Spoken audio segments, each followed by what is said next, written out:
Hi Max, how was your day today? I hope it was absolutely awesome and you had a really good time. And I hope your night is going really well too.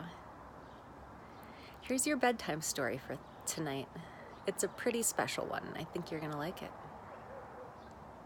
Once upon a time, a long, long time ago, 160 million years ago in fact, there lived deep in the ocean a great big swimming dinosaur.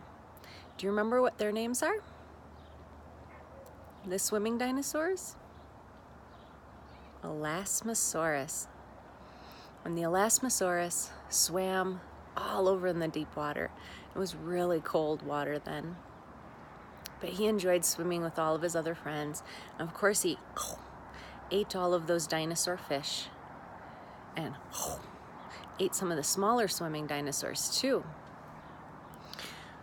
Well, one day as he was swimming around and eating up the fish and eating up the smaller dinosaurs, he swam by this little outcropping of rock. And it's kind of like a big ledge of rock that has little things like caves and holes in it. And he had never been there before. And he went exploring and he looked in all the crevices and he poked his little nose in all the different spots. And he came across this little blue round thing that looked like a rock. And being the clever little Elasmosaurus that he is, he thought it was an egg. And since it was an egg, he almost ate it, because usually he eats it. But instead of eating it, it shook. And he said, "Hey, I wonder what's inside here." And it shook some more, and then it stopped. So Elasmosaurus took that egg all the way home, and he held on to it all through the night and all through the next morning. It never shook again. He thought, maybe it's not going to work after all. Maybe I should just eat it. Yeah, I'll just eat it. Do you think he should eat it? Maybe not. So the little egg stayed like that for another couple days until it started shaking again. Shake. Crackle. And all of a sudden it burst open and out came a baby triceratops. And the baby triceratops' eyes got really big and his mouth opened to say something. And that's when the Elasmosaurus realized that baby triceratops, they can't breathe underwater. They can't swim either. So the Elasmosaurus, without thinking at all, grabbed the little baby triceratops and floated all the way up to the top of the ocean.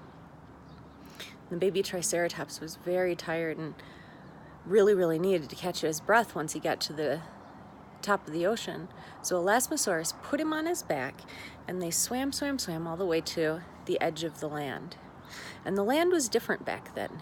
There wasn't islands and things like that like there are now as much.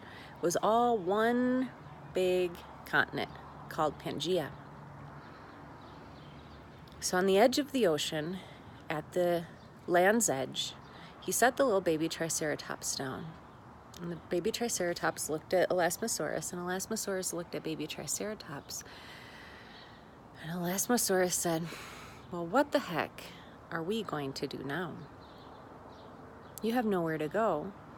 And though you're a little baby, and I do like to eat baby dinosaurs and chomp them up for dinner, there's something different about you. There's something special. I don't want to eat you." And the baby triceratops looked very relieved indeed, for he didn't want to be eaten either.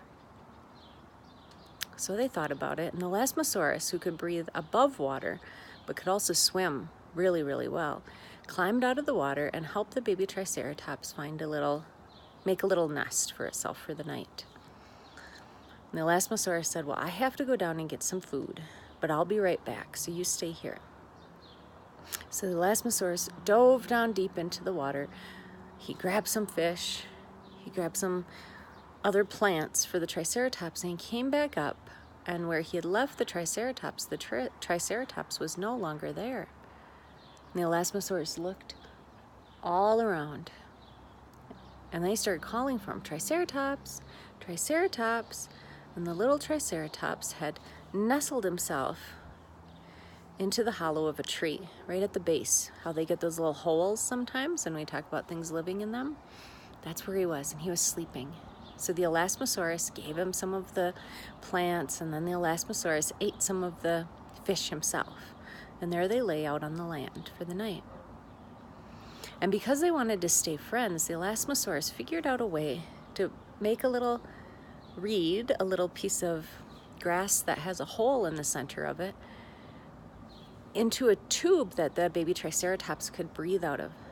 So the baby Triceratops would put one end in his mouth, then he'd go swimming with the Elasmasaurus, and he could breathe out of this little tube. And they did that for a little while until one of the days when they surfaced and they came to shore, they saw surrounding them a bunch of other dinosaurs. There were long necks like Apatosaurus and Diplodocus, and there were more Triceratops too.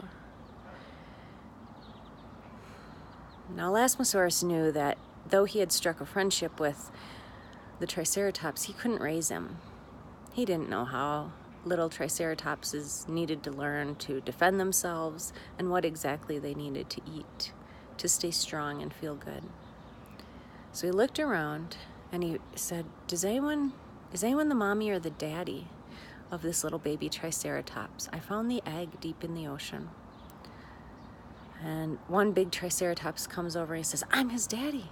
The egg got lost in a great big windstorm that swooped the egg out into the ocean, and it went down, down, down, down, down. And we couldn't figure out where it went. So you pulled him up from the bottom of the ocean and you saved him. Thank you so much. And the Elasmasaurus says, please take good care of him and let him come out on swims with me a whole bunch more. So from that point on, the Elasmasaurus lived part of his life on land, and the Triceratops lived part of his life in the ocean.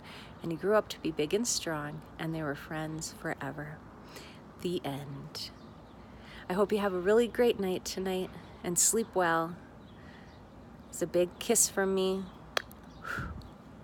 And I'm thinking about a big hug to you as well. Much love, and see you tomorrow. Night, night.